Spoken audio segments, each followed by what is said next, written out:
The gates clanged behind me, and for the first time in 7 years, the air didn't smell of iron and sweat, freedom, or something pretending to be. I walked straight to the cemetery, flowers clutched like a peace offering. Her grave was supposed to be there. My wife, my ghost. I knelt, pressing the bouquet against cold stone. My fingers lingered on her name, etched in silence, carved into absence. Then I saw her, a girl, the guard's daughter, half hidden behind the oak, watching me with eyes too sharp for her age. I smiled faintly, held out candy. She approached slowly, as if the secret in her chest weighed her down.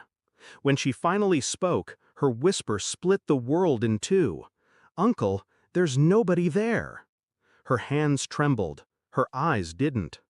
"Want me to tell you a secret?" And in that moment, I felt the first crack tear through the coffin I had been forced to live inside. I stared at the empty patch of earth. No fresh soil, no flowers wilted with time, no sign of a grave ever dug. 7 years inside, and I had held on to one thing, that she had died while I rotted. That grief was the currency I paid for my sins. But the girl's words carved deeper than any prison shank. No grave, no wife, no death. At first, denial rose. Maybe the stone had been moved. Maybe she'd been buried elsewhere. I wanted to believe the system had misplaced her body the way they had misplaced my life. But the silence around me told a different truth. Her absence wasn't a mistake. It was deliberate. The little girl's voice echoed in my skull.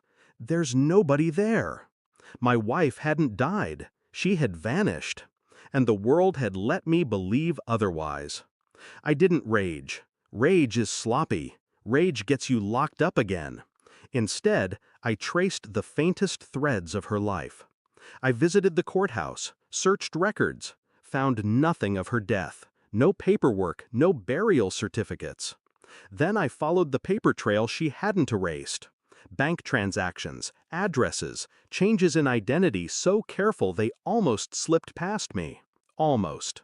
She had built a new life while I was caged. A life with someone else. Each detail I uncovered was another nail, another twist of the blade. At night, I replayed the last memory of her. The tears on her face as they dragged me away. Her promise that she would wait. Lies. She hadn't buried me in her heart.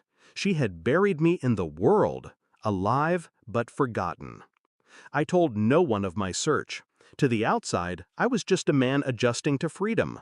Inside, I was dissecting every shred of evidence with surgical precision. I didn't want justice. I wanted truth.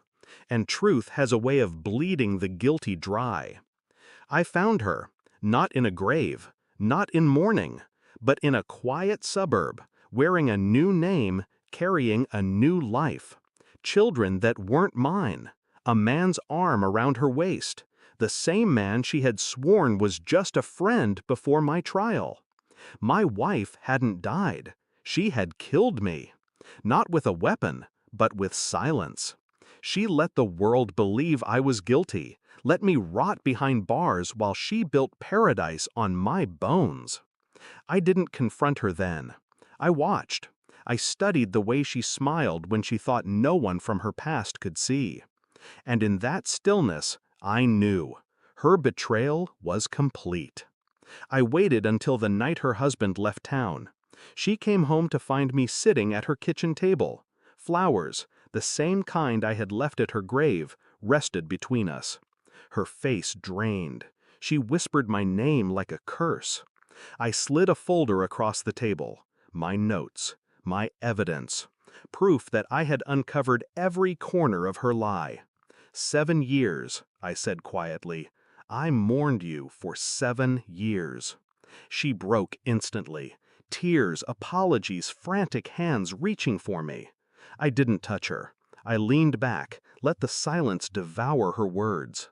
She knew then what I had become, something colder, sharper than the man she remembered.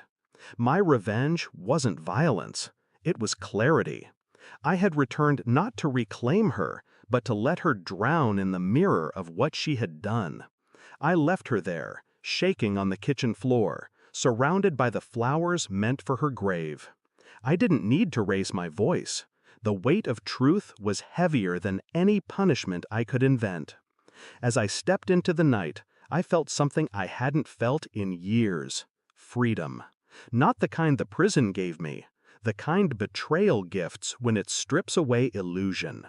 She had buried me alive, but now I had dug myself out, and I would never return to her grave, because she was the one already buried, alive, but buried in her own lies.